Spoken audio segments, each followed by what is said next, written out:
स्वागत है आप सभी के परिवार पार्थ एकेडमी में। मैं हूं रवि चौधरी और आप सभी मेरे साथ पढ़ रहे फाउंडेशन रक्षक बेंच। आप सभी जानते हैं पिछली क्लास में हम लोगों ने मिलकर प्रैक्टिस सेट नंबर 45 पर जो डिस्कस किया था और प्रैक्टिस सेट नंबर 46 में आप सभी का स्वागत है। लास्ट में एक सवाल होमवर्क में आप लोगों को दिया गया था और जिन जिन विद्यार्थियों ने जो कमेंट सेक्शन में उसका जवाब था उन सभी का सही था, उन सभी को शुभकामनाएं। अब हम लोग बढ़ेंगे आज की क्लास के पहले प्रश्न के साथ में, यानी इसी प्रैक्टिस सेट नंबर 46 के पहले सवाल की ओर। और पहला सवाल हम लोगों को क्या देखने को मिलेगा, हम लोगों से यहाँ पे सवाल ये पूछा है कि बुलंद दरवाजा कहाँ पर स्थित है। अब ये हम लोगों से सवाल देखो पैटर्न यही रहेगा। मैंने आप लोगों से कहा है कि मैं जितना ऑफलाइन आप लोगों को पढ़ाता हूँ और अगर आप लोगों ने ये सारे प्रैक्टिस सेट अगर आप लोगों ने पढ़े हैं तो दुनिया की कोई ताकत आपको जीएस में सर्वाधिक नंबर लाने से नहीं रोक सकती। मैं फिर एक शब्द का प्रयोग कर रहा हूं, पूरे नंबर नहीं लाए जा सकते, ला भी सकते, लेकिन उसके मायने अलग है। ठीक है, पेपर में क्या आता है, लेकिन मैं बोल रहा हूं कि सर्वाधिक नंबर अगर मैंने जितना पढ़ाया उससे भी बाहर जाता है तो भी मैं आप लोगों को ये बोल रहा हूं कि जितना सिलेबस है सिलेबस से भी बाहर जाएगा तो भी मैंने ऑफलाइन में इतना पढ़ा के रखा है कि उससे एक भी क्वेश्चन बाहर नहीं जाएगा। देखो पहला सवाल देखने को मिलेगा, बुलंद दरवाजा कहां पर स्थित है। नो डाउट पूरी क्लास को आंसर बताएंगे कि फतेहपुर सीकरी में हमें बुलंद दरवाजा यहां पर देखने को मिलेगा। क्या है बुलंद दरवाजे की पीछे की हिस्ट्री, आप सभी जानते हैं कि हमें एक मुगल शासक कौन देखने को मिलेगा, हमें एक मुगल शासक, यहां पर आप लोगों को याद होगा कि हमें एक मुगल शासक देखने को मिलेगा और यही मुगल शासक का नाम हुआ करता था अकबर। कौन हुआ करता था, अकबर। और यही अकबर का समयकाल हमें देखने को मिलेगा 1556 से लगाकर तो 1605 तक हमें भारत के इतिहास में अकबर का समयकाल देखने को मिला। और ये जो अकबर का समयकाल देखने को मिला, अकबर ने इस समयकाल में 1572 में, आप लोगों को याद होना चाहिएगा कि 1572 में अकबर के द्वारा गुजरात का अभियान चलाया गया। कौन सा अभियान, गुजरात का अभियान यहां पर चलाया गया। जब यहां पर अकबर के द्वारा 1572 में गुजरात का अभियान यहां पर चलाया गया था, तब अकबर के द्वारा पहली बार यहां पर अकबर के द्वारा समुद्र को देखा गया। अगर आप लोगों से सवाल पूछ लेगा कि अकबर के द्वारा पहली बार या कौन से अभियान चलाते वक्त पहली बार उसके द्वारा समुद्र को देखा गया तो जवाब हो जाएगा 1572 में अकबर के द्वारा जो गुजरात का अभियान चलाया गया, तब अकबर के द्वारा पहली बार समुद्र को देखा गया। और जब अकबर के द्वारा गुजरात के अभियान को यहाँ पर जीता गया, तो जब यहाँ पर इसने जीत लिया तो जीत के उपलक्ष्य में आप सभी जानेंगे कि अकबर के द्वारा in place of Fatehpur Sikri, कहां पर दोस्तों, यहां पर फतेहपुर सीकरी यूपी में पड़ेगी, तो फतेहपुर सीकरी में ही जो है अकबर के द्वारा यहाँ पर बुलंद दरवाजा का निर्माण किया गया। मैं यहाँ पर लिख रहा हूं, आप लोगों को याद होना चाहिएगा, बुलंद दरवाजा का यहाँ पर क्या किया दोस्तों, निर्माण किया गया। मैं आशा करूंगा आप लोगों को याद होगा। नहीं यहाँ तो न तो हैदराबाद ऑप्शन में होगा, नई दिल्ली हालांकि आप लोगों को देगा, पर ऑप्शन नंबर ए बिल्कुल राइट आंसर है। ये आप लोगों को यहाँ पर याद होना चाहिएगा और याद भी होगा, इतने तो टैलेंटेड है आप सभी। चलिए आगे बढ़ेंगे। अकबर के द्वारा मैं यहां पर बात करूंगा, अकबर के द्वारा 1562 में यहां पर दास प्रथा समाप्त कर दी गई। अगर सीधा सवाल पूछेगा तो जवाब दे दीजिएगा और अगर नहीं पूछेगा तो कंटेंट तो ऑफलाइन भी अवेलेबल है, रिवीजन आप लोगों का हो जाएगा। इसके बाद 1563 में अकबर के द्वारा सती प्रथा बंद की गई। इसके द्वारा 1564 में ही अकबर के द्वारा जजिया कर को समाप्त कर दिया गया। जजिया कर और यहाँ पर उसके द्वारा जो तीर्थ कर लगता था, तीर्थ कर को पूरी तरीके से भारत में समाप्त कर दिया गया। जब यहाँ पर अकबर के द्वारा 1564 में जजिया कर जो तीर्थ कर को समाप्त कर दिया गया, उसके बाद ही जनता ने प्रसन्न होकर अकबर को मोहम्मद जलालुद्दीन अकबर का यहाँ पर टाइटल दिया था। इससे पहले अकबर आप सभी जानते जलाल या बदरुद्दीन नाम से यहाँ पर जाना जाता था। ये आप लोगों को याद होना चाहिएगा। और जो मुगल काल रहा, जो हमें मुगल काल देखने को मिलेगा, यहाँ पर मैं आप लोगों को लिख रहा हूं, क्वेश्चन गलत नहीं होना चाहिए, हर चीज आप लोगों को याद होना चाहिए। अकबर का जो समय काल था, अकबर का जो समय काल था, अकबर के समय काल को ही हम लोग क्या बोलते हैं, या मुगलों का हम लोग साहित्य काल बोलते हैं। क्या बोलते हैं? साहित्य काल हम लोग यहाँ पर बोलते हैं। या मुगल काल के किस राजा के समय काल को साहित्य का स्वर्णिम काल कहा जाता है? तो साहित्य का स्वर्णिम काल जो कहा गया वो अकबर के समय काल को यहाँ पर कहा गया। कुछ महत्वपूर्ण रूप से बातें, जैसे यहाँ पर अगर आप लोगों से सवाल पूछ लेगा कि यहाँ पर आप लोगों का या आप लोगों का स्थापत्य शैली का स्वर्णिम काल या आपके स्थापत्य शैली का जो है स्वर्णिम काल यहाँ पर किसके समय काल को कहा जाएगा? तो जवाब हो जाएगा शाहजहां। दोस्तों किसके समय काल को कहा जाएगा? क्वेश्चन गलत नहीं होना चाहिए, तो जवाब हो जाएगा यहाँ पर शाहजहां। कौन हो जाएगा? शाहजहां यहाँ पर हो जाएगा, आप लोगों को याद होना चाहिए। और अगर उसने सवाल पूछ लिया कि चित्रकारिता, कौन सा दोस्तों? चित्रकारिता का जो है स्वर्णिम काल, जो चित्रकारिता का स्वर्णिम काल किस शासक के समय काल को कहा जाता है? तो जवाब हो जाएगा जहांगीर। कौन हो जाएगा? जहांगीर के समय काल को यहाँ पर कहा जाता। तो मैं आशा करूंगा आप लोगों को सारी बातें होगी। ऑप्शन नंबर है। और अकबर ने अपने समय काल में अपनी कैपिटल यानी अपनी जो राजधानी हुआ करती थी, अपनी राजधानी को अकबर के द्वारा फतेहपुर यहाँ पर शिफ्ट कर लिया गया था। तो आशा करूंगा ये भी आप लोगों को याद होगा।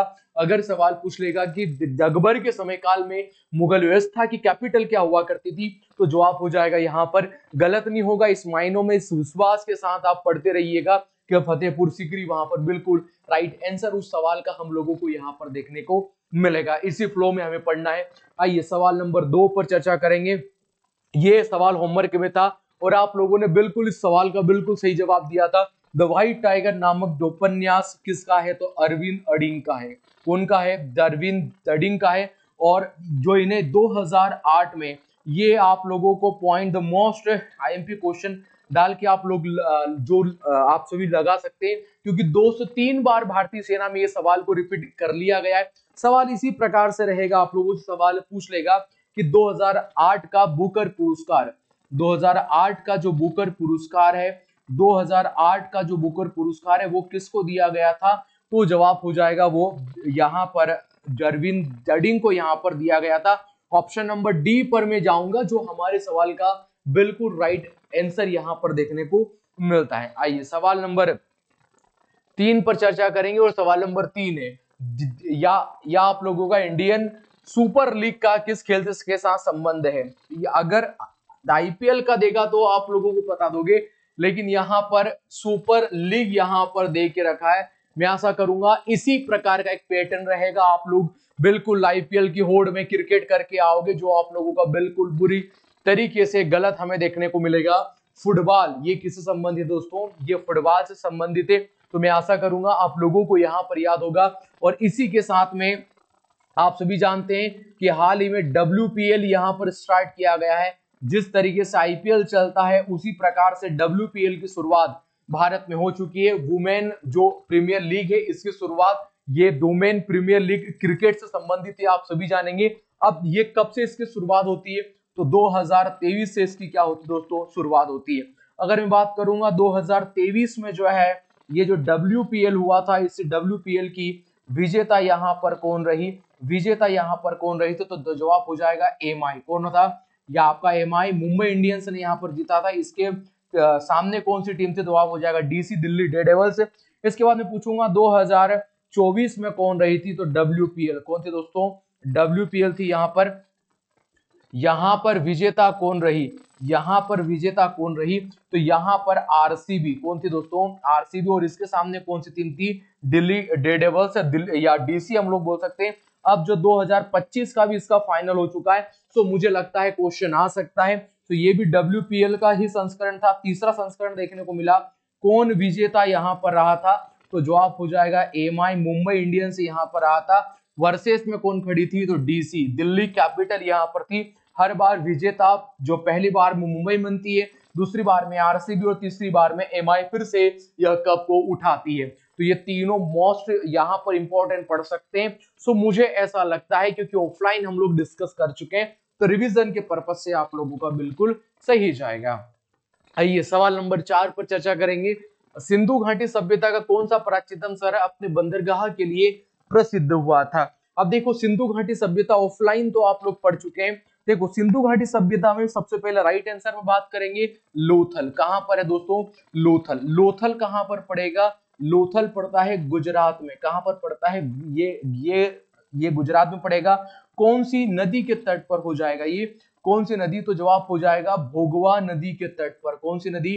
भोगवा नदी के तट पर यहां पर हो जाएगा। आप लोगों को याद होना चाहिए किस चीज के लिए यहां पर ये फेमस है, किस चीज के लिए प्रसिद्ध है? तो जवाब हो जाएगा अपने बड़े बंदरगाह के लिए। अपने बड़े बंदरगाह के लिए सिंधु घाटी सभ्यता में ये फेमस हुआ। चंदूदड़ो आप सभी जानेंगे कि जो सिंधु घाटी सभ्यता रही थी वो सिंधु घाटी सभ्यता एक प्रकार की शहरी सभ्यता थी। लेकिन चंदूदड़ो जो कि इन प्लेस ऑफ पाकिस्तान, यह शहर पाकिस्तान में पड़ता है। यह एकमात्र ग्रामीण बस्ती के प्रमाण यहां से मिलते हैं। कौन सी बस्ती? एकमात्र ग्रामीण बस्ती के यहां से प्रमाण, ग्रामीण बस्ती के यहां से प्रमाण हम लोगों को प्राप्त होते हैं। और ये प्रेजेंट टाइम में हम लोगों को नल्ला पाकिस्तान में यहाँ पर हमें देखने को मिलेगी। तो कुल मिलाकर जो सिंधु सिविलाइजेशन था, सिंधु घाटी सभ्यता थी, सिंधु घाटी सभ्यता एक प्रकार की हम लोगों को नगरीय सभ्यता देखने को मिलेगी। लेकिन सिंधु घाटी सभ्यता का एक शहर जिसका नाम था चंदूदड़ो, यह चंदूदड़ो हमें एक प्रकार की ग्रामीण सभ्यता की यहाँ पर याद दिलाता है। मोहनजोदड़ो आप सभी जानते हैं कि यहाँ पर 1922 में एक व्यक्ति हुआ जिनका नाम था दयाराम साहनी। और दयाराम साहनी जी के द्वारा आप सभी जानेंगे कि सिंधु नदी के तट पर, कौन सी नदी के तट पर?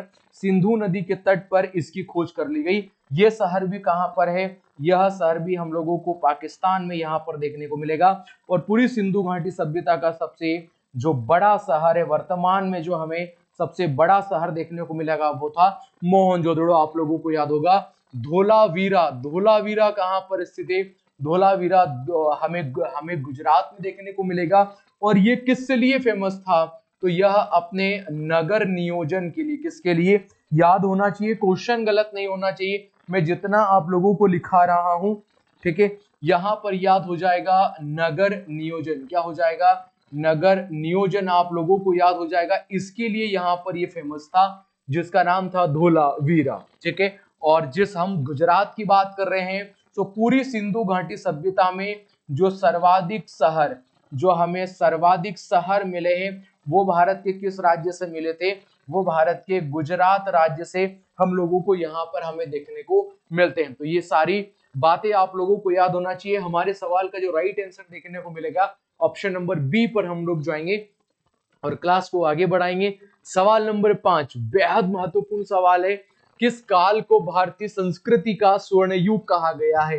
किस काल को भारतीय संस्कृति का स्वर्णिम ईरा यहाँ पर कहा जाता है? Golden era. देखो हम बात करेंगे मुगल काल को या इन सब में सबसे पहले क्या आया था? तो जवाब हो जाएगा गुप्त काल। क्या आया था? गुप्त काल को भारतीय साहित्य का, यहाँ पर सबसे पहले भारतीय साहित्य का जो है यहाँ पर जो है स्वर्ण युग कहा गया। क्या कहा गया? स्वर्ण युग कहा गया। आप सभी जानेंगे क्योंकि यही के समय काल में, गुप्तों के समय काल में आप सभी जानते हैं कि मंदिर बनाने की शैली का विकास हुआ था। मंदिर बनाने की जो शैली है आप सभी जानते हैं, उसी का विकास सबसे पहले गुप्त काल में हुआ था। हम लोग एक बोल सकते हैं ब्राह्मणों को बढ़ावा देने का श्रेय गुप्त काल को भी यहाँ पर दिया जा सकता है। मौर्य काल की हम लोग बात करें, गुप्त काल या कुषाण वंश की बात करेंगे, तो भारत में सर्वाधिक शुद्ध सोने के सिक्के, आप लोगों को याद होगा सर्वाधिक यहाँ पर सर्वाधिक शुद्ध सोने के सिक्के, सर्वाधिक शुद्ध सोने के कॉइन्स या सिक्के यदि किसी जो है वंश के शासकों ने जो चलाए थे, तो वो कुषाण वंश के शासकों के द्वारा चलाए गए थे। और भी तो मैं बहुत कुछ पढ़ा सकता हूँ, लेकिन उतना डिप्थ में हम लोग नहीं जाएंगे। मौर्य काल को अभी हम लोग यहाँ पर इसके ऊपर हम लोग डिस्कस कर रहे हैं। मौर्य काल का संस्थापक आप सभी जानेंगे चंद्रगुप्त प्रथम रहा। चंद्रगुप्त मौर्य ही इसी वंश का शासक यहाँ पर बनता है। और इसी के दरबार में आप सभी जानेंगे चाणक्य रहेंगे। तो ये सारी बातें आप लोगों को याद हो जाएगा। या ये सवाल पूछ लेगा कि जो चंद्रगुप्त मौर्य था, ये किसको हराकर जो राजा बना था? किसको हराकर बना था? तो जवाब हो जाएगा नंद वंश को। कौन से वंश को? नंद वंश को हरा कर फिर ये बात में जो है मगध का अगला शासक बनता है। ठीक है, मैं आशा करूंगा आप लोगों को ये सारी बातें होगी। मैं बहुत कुछ इसमें रिलेट करके पढ़ा सकता हूँ, इतना कि 2 घंटे तक अगर मुझे किसी एक राजा के ऊपर भी बोलने को अगर बोल दिया जाए कि 3 घंटे अगर आपको दिए टीचर कि 3 घंटे एक ही राजा के बारे में पढ़ा रहा, विश्वास करिए मैं 3.5 घंटे तक कंटिन्यूसली इतना बोलूंगा कि वो राजा के बारे में कंटेंट ही खत्म नहीं होगा। इतना ज्यादा जो है मैं लिखा सकता हूँ किसी एक राजा के बारे में। लेकिन ये भारतीय सेना है, मुझे उस पैटर्न का ध्यान रखना पड़ रहा है, वो अप्रोच का मुझे ध्यान रखना पड़ रहा है, उस कंटेंट का, उस क्वेश्चन का, कि जिससे क्वेश्चन बिल्कुल भी बीट ना करे, हमें एग्जामिनर बीट ना कर पाए, हमें एग्जामिनर हमारे सवाल के द्वारा जो भी सवाल दिया जाए वो सवाल हमारा बाहर नहीं जाए। ऑप्शन नंबर बी गुप्तकाल यहां पर कहा जा सकता है। सवाल नंबर 9 पर चर्चा करेंगे और सवाल नंबर 9 जो हमें देखने को मिलेगा, कौन सा नृत्य जम्मू कश्मीर नृत्य जम्मू कश्मीर से संबंधित है? झोरा नृत्य, सुई जिमनी नृत्य या हिकत या सांग नृत्य? आप सभी जानेंगे हिका, द मोस्ट इंपॉर्टेंट क्वेश्चन है। ऐसा 2-3 सवाल अगर बन गए ना बेटा तो तुम सब दिन में तारे देख लोगे वहां एग्जाम में। पैटर्न यही रहेगा, मैं बार बार आप लोगों को बोल रहा हूं, आप लोग मानने को तैयार नहीं है। ये हिकाद जो है, हिकाद हफीजा कौन सा हो जाएगा? हिकाद हफीजा नौरेह कौन सा हो जाएगा? नौरेह। ये प्रमुख रूप से हमें जम्मू कश्मीर के देखने को मिलेंगे, तो ऑप्शन नंबर बी हमें यहाँ पर देखने को मिलेगा। आइए आगे बात करेंगे, सवाल नंबर 7 पर बात करेंगे। सवाल नंबर 7 इस प्रकार से होगा कि डेविस कप किस खेल से संबंधित है? क्या गोल्फ से संबंधित है? बताइए, क्या बैडमिंटन संबंधित है, क्या टेनिस से संबंधित है, या टेबल टेनिस से यहाँ पर संबंधित होता हुआ देखने को मिलेगा? जवाब हो जाएगा option number B, option number C सही हो जाएगा, क्योंकि डेविस कप आप सभी जानते हैं किससे संबंधित होगा। तो जो डेविस कप है वो प्रमुख रूप से हमें टेनिस से की एक बड़ी प्रतियोगिता है, हम लोगों को यहाँ पर देखने को मिलती है। आइए आगे बढ़ेंगे। मोस्ट इंपॉर्टेंट क्वेश्चन मुझे लगता है आ सकता है, इसलिए मैंने इसको डाला है। सुमो रेसलिंग किस देश का राष्ट्रीय खेल है? ये सुमो रेसलिंग किस देश का राष्ट्रीय खेल है? चीन यहाँ पर जा रहा है, थाईलैंड अगर आप लोगों को याद होगा, जापान होगा, या फिर दक्षिण कोरिया पर हम लोग जाएंगे। तो चाइना का तो राष्ट्रीय केवल हमें टेबल टेनिस कौन सा देखने को मिलेगा? टेबल टेनिस जो है हमें यहाँ पर देखने को मिलेगा। अगर हम लोग बात करेंगे थाईलैंड या फिर जापान, जापान का प्रमुख रूप से हमें देखने को मिलेगा सुमो पहलवान। आपने यमला पगला दीवाना 3 या 2 कौन सी मूवी आई थी मुझे नहीं पता, उसमें जो बड़े बड़े भारी शरीर के हो जाते हैं वो सुमो पहलवान कहलाते हैं। ठीक है, तो वो आप लोगों को याद होगा। मैं एक बार फिर जितने भी ऑफलाइन वाले विद्यार्थी उनको विश्वास दिलाता हूँ इस बात का पुनः कि 2 से 3 दिन हम लोग गेम्स एंड स्पोर्ट्स को टाइम देंगे, इसके बाद रीजनिंग को हम लोग जल्दी से खत्म करेंगे। जल्दी से कहने का मतलब है बहुत जल्दी से रीजनिंग को खत्म करेंगे, और इसके बाद कंटिन्यूसली आप सभी जानेंगे हम लोग बिल्कुल भी देर ना करते हुए वही बात अब पढ़ेंगे जो हमारे एग्जाम में काम की रहेगी। अब मैंने बहुत कुछ पढ़ाया है, हालांकि सब कुछ पढ़ने की आवश्यकता है, लेकिन अगर आप सब कुछ भी नहीं पढ़ सकते तो मैं ऐसा सिलेक्टेड टॉपिक हर एक सब्जेक्ट से पढ़ाऊंगा। मुझे विश्वास है कि क्वेश्चन वहीं से बनेगा, इतना मैं श्योर हूँ। ठीक है, तो 2-3 दिन तक गेम्स एंड स्पोर्ट्स चलेगा।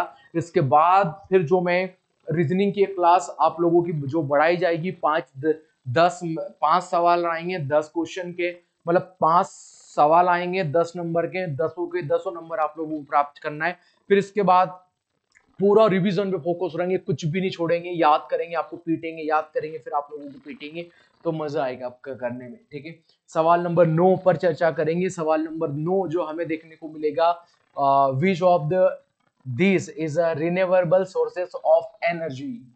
एनर्जी के बारे में यहाँ पर बात की गई है, ऊर्जा के नवीनीकरण स्रोत के बारे में यहाँ पर बात कही गई है। अब नवीनीकरण जो ऊर्जा के स्रोत यानी रिन्यूएबल एनर्जी की यहाँ पर बात कर रही है, वैसे ऊर्जा के जो है यहाँ पर स्रोत या वैसे क्षेत्र जिसकी ऊर्जा जब तक ये पृथ्वी है तब तक कभी भी समाप्त नहीं होगी। फॉर एग्जाम्पल सूर्य को हम लोग मानते हैं, सूर्य से हमें सौर ऊर्जा से हम लोग सन की लाइट से सौर ऊर्जा है, और उससे हम लोग आपकी एनर्जी प्राप्त, जब तक वो एनर्जी चलती रहेगी। हम लोग मान सकते हैं एयर, हवा तो कभी बंद नहीं होगी, इस पृथ्वी से वायुमंडल है, आप सभी जानते हैं हमारी पृथ्वी में, तो हवा हमेशा चलती रहेगी। तो इस प्रकार वेस्ट एनर्जी जो कभी समाप्त नहीं होती, उसको हम लोग नवीनीकरण ऊर्जा के स्रोत कहते हैं। सो इसी में हमारा सौर आ जाएगा, सौर ऊर्जा। आपको पता है प्राकृतिक गैस एक समय के बाद समाप्त हो जाएगी, इसका कोई वर्चस्व नहीं रहेगा। तेल हम लोग जीवाश्म ईंधन, जिस देश में जितना जीवाश्म आप लोग निकाल रहे हैं, भारत में अगर कोई जीवाश्म है तो आप उसको लंबे समय के लिए निकालेंगे, वो जीवाश्म बिल्कुल पूरी तरीके से समाप्त हो जाएगा। चाइना जैसे देशों ने अपने कोल माइंस को पूरी तरीके से खत्म कर दिया है, निकाल दिया, अब कोयला है ही नहीं तो निकालोगे कहां से, ठीक है। ये एक समय के बाद समाप्त हो जाएगा। सूर्य हो जाएगा, जो हमारे पास विंड एनर्जी हो गया, ये ऊर्जा के नवीनीकरण हमें स्रोत माने जाते हैं। और अगर मैंने यहाँ पर अनवीनीकरण स्रोत बोल दूंगा तो जिसमें कोयला, प्राकृतिक गैस, तेल और इस प्रकार की गैसें, इस प्रकार की चीजें आप लोगों को देखने को यहाँ पर मिलेगी। तो मैं आशा करूंगा आप लोगों को समझ में आ गया होगा कि नवीनीकरण दो आपकी ऊर्जा के स्रोत क्या होते हैं और अनवीनीकरण ऊर्जा के स्रोत हम लोगों को क्या देखने को मिलते हैं। आइए सवाल नंबर 10 पर चर्चा करेंगे। निम्नलिखित में से कौन सा देश विश्व बैडमिंटन चैंपियनशिप इवेंट 2026 की मेजबानी करेगा? आज मॉर्निंग की शिफ्ट में करंट अफेयर मैंने पढ़ाया था, उसी से ये सवाल लिया था, आप सभी जानेंगे। भारत। कौन करेगा दोस्तों? भारत करेगा। मोस्ट इंपॉर्टेंट क्वेश्चन पड़ता है, मैंने फिर आप लोगों से कहा है क्वेश्चन गलत नहीं होना चाहिए। अगला सवाल जो हम लोग बात करेंगे, अगले सवाल पर हम लोग बात करेंगे पीएम किसान योजना में कितने रुपए दिए जाते हैं। सो मुझे लगता आ सकता है तो 6,000 रुपए यहाँ पर दिए जाते हैं। क्वेश्चन बनाया हमारे भाई ने, बहुत शानदार सवाल बनाया है हमारी टीम ने, जो 6,000 यहाँ पर रुपए दिए जाते हैं। अगर आप लोगों 2019 में इस योजना की शुरुआत होती है, तो एक बार आप घर पे कंफर्म कर लीजिएगा कि क्या 6,000 रुपए दिए जाते हैं। सरकार ने 2,000 रुपए और बढ़ाकर इसको 8,000 रुपए इस धनराशि को बढ़ा तो नहीं दिया गया। अगर 8,000 रुपए कर दिया होगा तो कमेंट सेक्शन में जो जवाब दे दीजिएगा, क्योंकि मुझे 6,000 रुपए तक का ही याद है कि 6,000 रुपए तक तो देते ही है। तो पीएम किसान योजना है, 6,000 रुपए इसमें दिए जा रहे हैं, 2019 में है जो है इसकी यहाँ पर शुरुआत होती है। सवाल नंबर हम लोग 11 पर बात करेंगे। द मोस्ट इंपॉर्टेंट क्वेश्चन जो आप सभी के सामने, भारतीय खिलाड़ी आर वैशाली का संबंध किससे है? आर वैशाली का संबंध किससे? आप सभी जानेंगे, इनका सीधा संबंध हो जाएगा शतरंज से। किससे हो जाएगा? शतरंज से हो जाएगा। ऑप्शन नंबर डी पर हम लोग जाएंगे। ये हमारे सवाल का बिल्कुल राइट आंसर दे। 1 मिनट में टाइम देख लो कितनी बड़ी क्लास हो रही है। चलो 22 मिनट को हम लोग पार कर गए। वाह बेटा। तो देखो मैंने आप लोगों को आज होमवर्क में सवाल दिया है, मैंने सारे खिलाड़ी वगैरह दिए हैं, तो एक बार अप्रोच के साथ अभी याद कर लीजिएगा। किसी प्रकार का भी प्रश्न जाएगा तो गलत आप लोगों का होगा नहीं। आइए अगले सवाल पर हम लोग बात कर लेंगे। मौलिक अधिकार के संरक्षण के रूप में कौन जाना जाता है? तो जवाब हो जाएगा सर्वोच्च न्यायालय। कौन जाना जाता है? सर्वोच्च न्यायालय। जो भी हमारे फंडामेंटल राइट्स है उनके संरक्षण के रूप में कौन जाना जाता है? तो वो जवाब हो जाएगा जी, हमें मुख्य रूप से जो है हमारा सुप्रीम कोर्ट यहाँ पर जाना जाता है। मैं आशा करूंगा आप लोगों को याद होगा। ऑप्शन नंबर डी पर बढ़ूंगा, हमारे सवाल का बिल्कुल राइट आंसर होगा। अगला सवाल, ये मैंने सवाल लिया है क्योंकि मैंने कल भी ये सवाल लिया था कि मेजर ध्यानचंद अवार्ड 2025 में किन को दिए गए थे। मैंने सभी का यहाँ पर नाम लिया था, ठीक है। अब हम लोग बात करेंगे कि यार अभी हाल ही में ओलंपिक हुआ था, ओलंपिक जो पेरिस ओलंपिक 2024 हुआ था, भारत के 7 खिलाड़ियों को यहाँ पर जो मेडल प्राप्त किया था, कौन कौन से थे? देखो सबसे पहले हमें रवि यहाँ पर सहरावत कौन देखने को मिलेगा? रवि सहरावत हमें देखने को मिलेगा। 57 केजी में जो इन्होंने कुश्ती में, कौन से खेल में? कुश्ती में जो इन्होंने यहाँ पर कांस्य मेडल प्राप्त किया। ये पेरिस ओलंपिक के मैं लिखा रहा हूं, आज भी मैंने लिखा है, याद हो जाएगा आप सभी का। स्वप्निल कुसाले, स्वप्निल कुसाले आप लोगों को याद होंगे। तो स्वप्निल कुसाले ने क्या किया है? 50 जो है ये 50 मीटर, यहां पर आप लोगों को याद होना चाहिएगा कि 50 मीटर जो थ्रो है उसमें यहाँ पर इन्होंने जो है उसमें यहाँ पर इन्होंने कांस्य मेडल यहाँ पर प्राप्त किया है, ये आप लोगों को याद होना चाहिएगा। इसके बाद हॉकी इंडिया, जो हॉकी इंडिया है हमारी हॉकी टीम है, हॉकी टीम ने यहाँ पर कांस्य मेडल प्राप्त किया है। क्या प्राप्त किया है?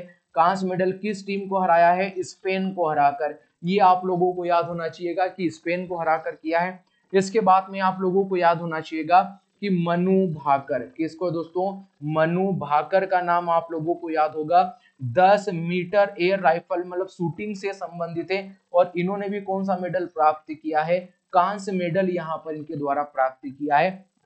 फिर इसके बाद मनु भाकर, फिर इसके बाद मनु भाकर और सबरजीत सिंह जो है, ये नाम या लिख लीजिएगा, जो इन्होंने 10 मीटर इन्होंने फिर से शूटिंग में मिश्रित युगल में, कौन से युगल में, मिश्रित युगल में इन्होंने कांस्य मेडल यहाँ पर प्राप्त किया है। और आप सभी जानेंगे नीरज चोपड़ा सर को, तो नीरज चोपड़ा ने यहाँ पर क्या किया है, आप सभी को याद होगा कि रजत पदक प्राप्त किया है। भाला फेंक से प्रमुख रूप से ये संबंधित है, भाला फेंक से 89.45 मीटर इन्होंने भाला फेंक दिया है, इसमें यहाँ पर प्राप्त किया। तो 3 और 3 6 मैंने नाम लिखे, लेकिन मनु भाकर और सबरजीत ने संयुक्त रूप से जीता है, इसलिए 7 खिलाड़ी हो जाते। तो ये भारत के ओलंपिक में 7 खिलाड़ियों के द्वारा मेडल जीते गए थे। सो मैंने आज भी मॉर्निंग में पढ़ाया था, मुझे लगता है आ सकते हैं, मैंने याद भी करा दिया है मॉर्निंग वाले बच्चों को। सो ऑनलाइन वाले अगर कोई देख रहा हो तो भाई मेरे भाई देख लीजिएगा, ठीक है। ये अंतिम सवाल, अर्थशास्त्र के क्षेत्र में 2024 में नोबेल पुरस्कार किसे सम्मानित दिया गया था,